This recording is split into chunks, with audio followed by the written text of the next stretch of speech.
ધન્ય ધન્ય એ ભૌમ કચ્છ કેરી, શ્રીજી ગણું જ્યાં ફર્યા છે. ધન્ય ધન્ય એ ભુજ નગર ને શ્રીજી ગણું જ્યાં રહ્યા છે. એ ધન્ય ધન્ય એ નર નારાયણ દેવને જે શ્રીજીએ સ્થાપન કર્યા છે. ધન્ય ધન્ય હો એ ભક્ત જનને જે દેવને આસરી રહ્યા છે. એ જે દેવને આસરી રહ્યા છે.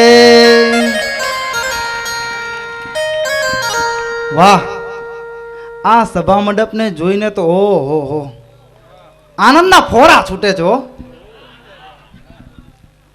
એક વાત ચોક્કસ છે, તમે બધાએ અમે બધા આ ઠાકોરજીના ચરણમાં બેઠા છીએ ને, આનંદની અનુભૂતિ થાય છે. અને આ ઠાકોરનું શરણું એ બધાને તારનારું છે. એ ગામ હોય કે દેશ, જે ગામની અંદર એક વીર યોદ્ધો નથી, જે ગામની અંદર એક સતી નથી, જે ગામની અંદર એક સુરવીર દેશભક્ત નથી, જે ગામની અંદર એક ભગવાનનો ભક્ત નથી, એ ગામ નથી, દેશ નથી.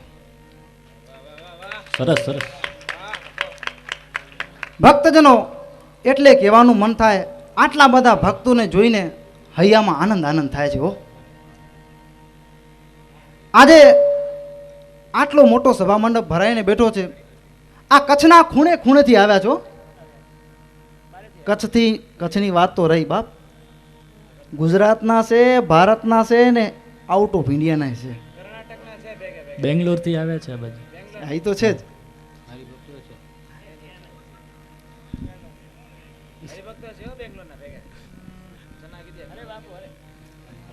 તો આજે મારે વાત આ ભગવાનનું શરણું પકડ્યાથી, આ સંતનું શરણું પકડ્યાથી એ જીવને શું પ્રાપ્ત થાય છે ને, એની એક વાત કરવી છે.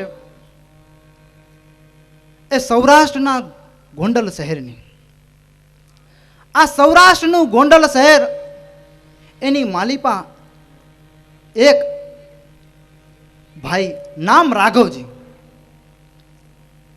આ રાઘવજીનું નાનું કુટુંબ મજૂરી કરીને ગુજરાન ચલાવે. પણ બન્યું શું, એક વખત આ રાઘવજીને રાજકોટ જવાનું થયું. રાઘવજી રાજકોટ ગયો ને, પણ રાજકોટમાં તો સ્વામિનારાયણના ડેરા પહેલેથી તણાયેલા, એટલે ન્યા સંતોની રમઝટ બોલતી હતી. એમાં એક સંત ઈ સભાને સંબોધીને એમ કહેતા હતા, અય પ્રબળ બળ શ્રી હરિતણું, પ્રબળ બળ શ્રી હરિતણું, અંતર મહી જેને નથી, સદગુરુ તણું શરણું, પ્રબળ હે તે કરીને લીધું નથી. સંકટ સમય યત્નો કરે, વિટામણા હટતી નથી. સુખ સૂર્યો નવ સાંપડે, પ્રભુ સંપદા મળતી નથી, પ્રભુ સંપદા મળતી નથી. જેને ભગવાનનું શરણ નથી, જેને સદગુરુનું શરણ નથી, એને કોઈ દિવસ સુખની પ્રાપ્તિ થવાની નથી. અને આ શબ્દો સદગુરુનું શરણું અને પરમાત્માનું શરણું જેને નથી ને, એ અભાગ્યો છે. આ શબ્દો એ રાઘવજીના કાનમાંથી ઉતર્યા, પણ દિલ હોતા નીકળ્યા. હોર. હવે રાઘાનું કામ તો પતી ગયું, રાજકોટનું. ગોંડલ આયા, પણ ગોંડલમાં એક ઝંખના રહ્યા કરે, ભણું મેં તો કોઈને સદગુરુનું શરણું લીધું નથી, મારા હાલ શું થશે બાપ. મનમાં ઠળ્યા કરે. અને એમ કરતા કરતા એ ગોંડલની માલિપા જેટલા દેવ મંદિરો હતા, મઠો હતા, મહંતો હતા, બધાયનું દર્શન કરવા ગયા તો ખરા, પણ ક્યાંય દિલ ઠર્યું નહીં. શું ન થયું? દિલ ના ઠેર્યું હો. દિલું ન ઠેર્યું. પણ એ ગોંડલની માલિપા ગોંડલને ગોંદરે એક વાર એ યોગીઓનો રાજ યોગીરાજ ગોપાળાનંદ સ્વામી આહા. ફરતા ફરતા સંતના મંડળની સાથે આવ્યા. એ શું એ ગોપાળાનંદ સ્વામીની વાત કરવી મારે. શુક્લકડી કાયા, સૌમ્ય વેશ, ભાલમાં ઉર્ધ્વ પુંડ તિલક, ચાંદલો, ગળામાં કંઠી છે,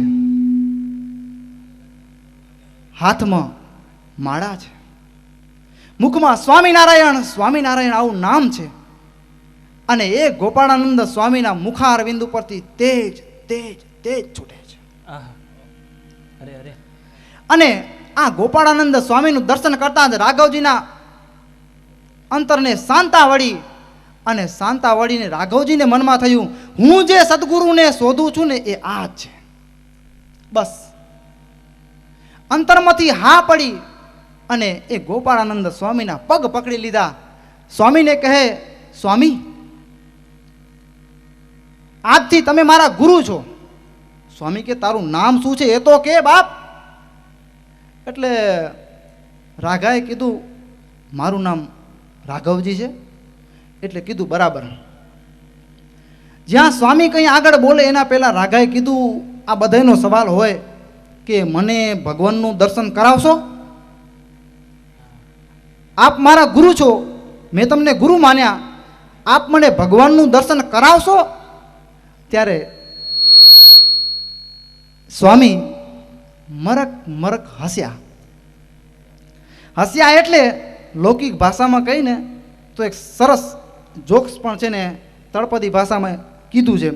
અહીં દેશ ગયો પરદેશ ગયો, દેશ ગયો પરદેશ ગયો, શીખી આવ્યો વાણી, વાહ. વોટર વોટર કરતા મરી ગયો, ખાટલા હેઠે પાણી. ભાઈ ભાઈ, વોટર વોટર આ તો આપની રચના લાગે છે. અરે એ તો થોડું થોડું હોય. હા. એક ભાઈ વિદેશ ગયા, ત્યાં મોટી ઉંમર, બીજું કંઈ આવડ્યું નહીં પણ વોટર આવડી ગયું. કો પાણી. હવે પાછા ઇન્ડિયા આવ્યા, ગામમાં છેલ્લી અવસ્થા, બાપોને પાણી જોઈએ પણ વોટર વોટર કરવા માંડ્યા. છોકરા કોઈ ગામના સમજે નહીં. ખાટલા હેઠે જ પાણીનો બોટલો ભરેલો પડ્યો હતો. પણ બાપો વોટર વોટર કરતા, છોકરા સમજે નહીં, બાપાને કંઈ જોઈએ છે, કંઈ વસ્તુ માગે છે, હવે શું આપું? આટલે વોટર વોટર કરતા મરી ગયો, ખાટલા હેઠે પાણી. ગોપાળાનંદ સ્વામી એટલે હસ્યા, આ જગતના જીવ જ્યાં ત્યાં ભટકે છે, આ પુરુષોત્તમ નારાયણ ગઢપુરમાં બિરાજે છે અને જગતના જીવ વોટર વોટર, ભગવાન ભગવાન, ક્યાં દર્શન થશે, ક્યાં દર્શન થશે? પણ સ્વામીએ નક્કી કર્યું કે આ જીવ મારે શરણે આવ્યો છે ને એને ભગવાનનો ભેટો કરાવવો છે. બસ સ્વામીએ વર્તમાન ધરાવ્યા, પંચવર્તમાનના નિયમોની યાદી આપી અને છેવટે કહ્યું કે નીતિથી રહેજે ને સદાચારનું આચરણ કરજે. સ્વામી તો ત્યાંથી બીજે ગામ જતા રહ્યા. પણ આ બાજુ રાઘવજીના જીવનમાં આવેલું અમૂલ પરિવર્તન, સમૂળ પરિવર્તન કહેવાય ને, સત્સંગી થયા પછી આટલું મોટું પરિવર્તન જોઈને ચો તરફ એની વાતો થવા માંડી. રાઘવ તો બ્રાહ્મણને શોભે એવું આચરણ કરે હો. પણ જે હોય તે સત્સંગી થયો. પણ બીજી બાજુ એ ગોંડલના રાજ દરબારની અંદર એવું બનેલું, એક વૃદ્ધ કોઠારી, અને એ કોઠારી મૃત્યુ પામ્યા. કોઠારી પદ ખાલી, રાજા દ્વિધામાં. હવે કોઠારી પદે નિયુક્ત કોને કરવા? મોટો પ્રશ્ન છે. અને આવે સમયે એણે આ રાઘવજીના વખાણ સાંભળ્યા કે રાઘવજી ખરેખર કેવું પડે, નીતિમાન, સદાચારી. અને દરબારના કાને આ શબ્દો પડે એટલે દરબારને થયું કે આવો નીતિવાન માણસ આ કોઠારી પદે શોભે. બીજા જ દિવસે એ રાઘવજીની કોઠારમાં, રાજ દરબારમાં કોઠારી પદે નિયુક્તિ થઈ. અને નિયુક્તિ થઈ એટલે પછી તો ચારેય બાજુ લોકવાયકા ફેલાઈ ગઈ. અરે જે સ્વામિનારાયણનો થાય એ તો રંકમાંથી રાજા થાય. સ્વામિનારાયણનો થાય એ તો રંકમાંથી રાજા થાય. આવી લોકવાયકા. વાહ. પણ એ કોઠારી પદથી એ રાઘવજીને સંતોષ નહોતો. સંતોષ એટલે નહોતો કારણ કે ગોપાળાનંદ સ્વામીએ જે 3 છોગલાવાળી પાગ અને જરકસિયા વસ્ત્રોને ધારણ કરેલા મહારાજની જે મૂર્તિ હૈયામાં દ્રઢ કરાવી હતી ને, એ મૂર્તિના દર્શન કરવાની, એ મૂર્તિના પ્રત્યક્ષ નિહાળવાની તાલાવેલી હતી. અને તાલાવેલી એટલી હદ સુધી હતી, મનમાં કોઠારમાં કામ કરે પણ મને એ ભગવાનનું દર્શન ક્યારે થશે, અને મનમાં એ સંભાળ્યા કરે. હવે જંખના પરાકાષ્ઠાએ પહોંચી અને આ બાજુ એ ભગવાન જ્યારે જાણે એવું કહી શકાય ને કે ભગવાન એની પ્રાર્થના સાંભળીને ગોંડલ તરફ આવતા હોય. અને એટલે તો એક કવિએ કીધું, બળ હોય ભગવાનનું અંતરમાં ગુરુદેવ, આવે સંભાળવા દાસને સહજાનંદ તતખેવ. વાહ વાહ વાહ બાપુ વાહ. અને એવી જ રીતે ભગવાન સ્વામિનારાયણ એ ગઢપુરથી નીકળ્યા. હાલતા હાલતા એ ગોંડલને ગોંદરે પાદરે આવ્યા. ત્યાં મોટી સભા થઈ. સભામાં સ્વામિનારાયણ ભગવાન બિરાજે. ઓ આ સભા કદાચ એ જ લાગે છે. આવી જઈ છે. બસ જુઓ ને, આવી સભા, કાંઈ ફરક નથી એમાં. આવી સભાઓ. અને પણ રાઘવજી કોઠારમાં હતા. એણે સમાચાર મળ્યા, અરે રાઘવજી તારો સ્વામિનારાયણ આવ્યો. એટલે રાઘવજી, શું મારો ભગવાન આવ્યો? અને રાઘવજીએ ત્યાંથી દોટ મૂકી, જેમ પેલી વેતરી ગાયનું વાછરડું હોય ને જે ખીલેથી છૂટે ને દોટ મૂકે, એવી રાઘવજીએ દોટ મૂકી. અને જ્યાં મહારાજ ગામની પાદરે ઘેઘુર વડલા નીચે સભા કરીને બેઠા હતા, ત્યાં આવીને મહારાજને સાષ્ટાંગ દંડવત પ્રણામ કર્યા. 4 આંખનું મિલન થયું અને રાઘવજીનું ગદગદુપણું, ઉત્કંઠા દર્શનની તાલાવેલી જોઈને મહારાજના મુખમાંથી સ્મિત જરી પડ્યું. અને આ બાજુ રાઘવજી પણ ના મુખમાંથી સ્મિત જર્યું. રાઘવજીના 3.5 કરોડ રૂવાડા ખડા થઈ ગયા. એ જોઈને ઠાકોરજી પણ હસી પડ્યા. એટલે તો કીધું, 4 મિલે 64 ખીલે 20 રહે કર જોર, જેહી મિલન છાતી ઠરે હરખે 7 કરોડ. અરે અરે હરખે 7 કરોડ. અને રાઘવજી તો મહારાજના ચરણમાં દંડવત કરવા માંડ્યા. મહારાજ કે રાખો રાખો. અને એમ કરતા રાઘવજીએ મહારાજને પ્રણામ કરી સભામાં સ્થાન લીધું. સભામાં બેઠા મહારાજે અમૃત ઉપદેશ કર્યો. ખૂબ આનંદ આવ્યો. સભા પૂરી થઈને એટલે રાઘવજી દોડીને મહારાજના ચરણ પકડ્યા. ઘણા દિવસે આવ્યા બાપ, સેવાનો અવસર આપો ને. એટલે મહારાજે કીધું, રાઘવજી અમે સાંભળ્યું છે આ ગોંડલની માયલીપા શેતરંજી હારી થાય છે તૈયાર. શેતરંજી થાય હો, આજે વખણાય. તમને ખબર નહીં હોય? દક્ષિણમાં સારી. બરાબર આપણી હોતી જ આવી હતી. બરાબર. એટલે મહારાજે પૂછ્યું શેતરંજી હારી થાય? એટલે કીધું હા મહારાજ, હમણાં જ રાજની શેતરંજીઓ તૈયાર કરાવડાવી છે. તો કે મહારાજ કે એ રાઘવજીએ મહારાજે પૈસા આપ્યા ને કીધું, લે રાગા, આ પૈસામાંથી શેતરંજી તૈયાર કરાવ અને પછી ગઢપુર પહોંચતી કર. ભલે મહારાજ, જેવી આજ્ઞા. આપે મને સેવાનો અવસર આપ્યો, મારા ભાગ્ય. આ બાજુ મહારાજ બીજે ગામ પધાર્યા. રાઘવજી તત્કાળ મહારાજની આજ્ઞા શિરોમાન્ય કરી અને એ શેતરંજી તૈયાર કરાવડાવી. શેતરંજી તૈયાર થઈ એટલે હવે પ્રશ્ન એ હતો કે શેતરંજી આપવા કોણ જાય? રાજમાં તો એટલું બધું કામકાજ હતું કે ત્યાં જઈ શકાય એવું નહોતું, રજા મળે એવું નહોતું રાજમાંથી. એટલે દ્વિધામાં હતા. ને આવે સમયે એ સંઘ એ મહારાજના દર્શન કરવા ગઢપુર જઈ રહ્યો હતો. અને ત્યારે રાઘવજીના પ્રશ્નનું સમાધાન થયું. રાઘવજીએ સંઘના હરિભક્તોને મળીને એ શેતરંજી મહારાજને આપવાની ભલામણ કરી. બરાબર. અને શેતરંજી મહારાજને પહોંચી. મહારાજને શેતરંજી પહોંચી એટલે મહારાજે શેતરંજી જોઈ. શેતરંજી મહારાજને બહુ ગમી. પણ મહારાજ મરક મરક હસ્યા. એ હસવાનું કારણ કંઈક જુદું છે, એ પછી ક્યારેક કહેશું. પણ મહારાજ હસ્યા. પણ 2-5 મહિના પસાર થયા ને, આ બાજુ શું થયું ભક્તજનો? એવું બન્યું એ રાઘવજીના ઘરના બીમાર પડ્યા. બીમાર પડ્યા હજી વૈદ્યની દવા એને અસર કરે ન કરે એના પહેલા મહારાજ એને ધામમાં તેડી ગયા. હવે એની અંતિમ ક્રિયા કરવાની હોય. અંતિમ ક્રિયા કરી 11મું 12મું 13મું 14મું બધું પૂરું થયું. વિધિ બધો પૂરો થયો, સમજો ને. વિધિ થયો અને રાઘવજીએ વિચાર કર્યો કે હવે આવતીકાલથી ઘણા દિવસથી દરબારના 15 દાડા થઈ ગયા, દરબારના કામમાં જવાયું નથી, એટલે આવતીકાલે જઈશ. આવો સંકલ્પ કરીને રાત્રે સૂતાને ત્યાં બન્યું એવું કે રાઘવજીના દીકરી એ રાત્રે બીમાર પડ્યા. બીમાર એટલી હદ સુધી વૈદો હકીમો દરેકને બોલાવ્યા, પણ 7 દાડા પસાર થઈ ગયા પણ કોઈ દવા એને પણ અસર કરે નહીં. આ તો રાઘવજીના પરિવાર ઉપર આભ ફાટ્યું કહેવાય. અને આભ ફાટે ને ત્યારે થીગડું દેવા ન બેવાય હો. આભ ફાટે ત્યારે થીગડું દેવા ન બેહાય. અને રાઘવજીના પરિવારમાંથી એક પોતાના પત્ની, બીજા નંબરે પોતાના દીકરી એ પણ પરિવારમાંથી વિદાય લઈ ગયા. અને એની ક્રિયામાંથી પરવારે ત્યાં રાઘવજીનો જુવાન જોત દીકરો એને પણ મહારાજ જોત જોતામાં ધામમાં તેડી ગયા. એક પરિવારમાંથી 3 અને 3 જ મહિનાની અંદર આ બનાવ બન્યો. હવે રાઘવજી એની ક્રિયા કરે પણ મનમાં ભજન તો કરે છે, હૈયામાં શોક નથી. પણ આ બાજુ શું ગામ હોય ને ત્યાં ઉંકરડો હોય.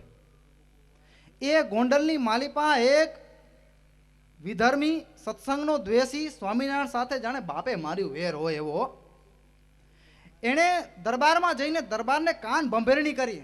અરે બાપ, આપનો કણકો ખાઉં છું એટલે સલાહ દેવા આવ્યો છું, નહીતર બાપ સલાહ આજે કોણ આપે છે? મફતમાં આપે છે? વકીલો પાસે જાજો, પૈસા લે છે. મફતમાં સલાહ કોણ આપે? આ તો આપનો ઋણી છું એટલે આવ્યો છું. શું વાત છે કયો? દરબારે કીધું એટલે આ તો ચાલુ કર્યું. દરબાર 3 મહિના થઈ ગયા. દરબારમાં કેટલો માલ આવ્યો, કોઠારમાં કેટલો ગયો એનો કોઈ હિસાબ જ નથી. માલ ધૂળ ધાણી થાય છે, મારું તો પેટ ભરે છે. લ્યો, દરબારે કીધું અરે એ તો બિચારો રાઘો છે, એ એક હાંધે ત્યાં 13 તૂટે એવી એની સ્થિતિ થઈ છે અત્યારે, હવે આવશે. દરબારને રાઘવ પ્રત્યે માન હતું એટલે એણે વાત તો કરી, પણ ફરી વારે પેલા કાન ભંભેરણી કરતા કીધું બાપુ હજી ચેતવું છું એટલા માટે તો આવ્યો છું. એની જગ્યાએ બીજાને રાખો, નહીં તો અહીંયા કને 3 માણસ ઘરમાંથી વયું જાય અને એ માણસ કોઈ દી સારું કામ કરી શકે? હૈયું ભાંગેલું હોય, કદાચ દરબારમાં આવશે ને તો પેલા જેવું કામ હવે ન થાય એની પાસે, માટે એને કાઢો. અને બીજા દિવસે દરબારે એની કોઠારી પદેથી રદ કર્યા અને નવા કોઠારીની નિયુક્તિ કરી. આ તો ઘા વાગ્યો હતો ને એના પર મીઠું ભભરાવા જેવું કામ થયું. પણ એ રાઘવજીના મુખ ઉપર એક પણ શોકનું ચિહ્ન નથી. એને 8 પહોર આનંદ છે. અને આનંદ પણ લોકોના મોઢે ગેણા ન બંધાયો, લોકોના મોઢે ગેણા ન બંધાય.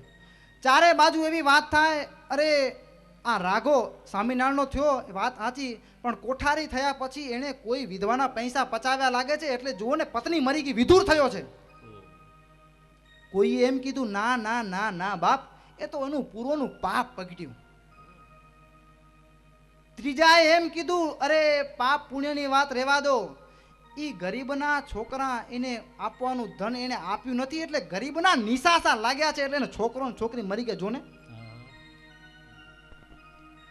કોઈએ એમ પણ કીધું અરે જ્યારે સ્વામિનારાયણે એને શેતરંજી બનાવવા આપેલી ને ત્યારે પૈસા આપેલા શેતરંજી બનાવવા માટે, અને એ શેતરંજી તો એને કદાચ મોકલી હશે, પણ આવા ભૂંડા હાલ તો ત્યારે જ થાય જ્યારે દેવનું દ્રવ્ય ઘરમાં રહે ને ત્યારે. એટલે કદાચ રાઘાએ એમાંથી હડપ કર્યું હોય. એ કારણ જે હોય તે આપણે નથી જાણવું, એ ઠાકોર જાણે. પણ આ રાઘવજીની આવી બેહાલ દશા થઈ છે. પણ એને ભગવાનનું શરણું છોડ્યું નથી.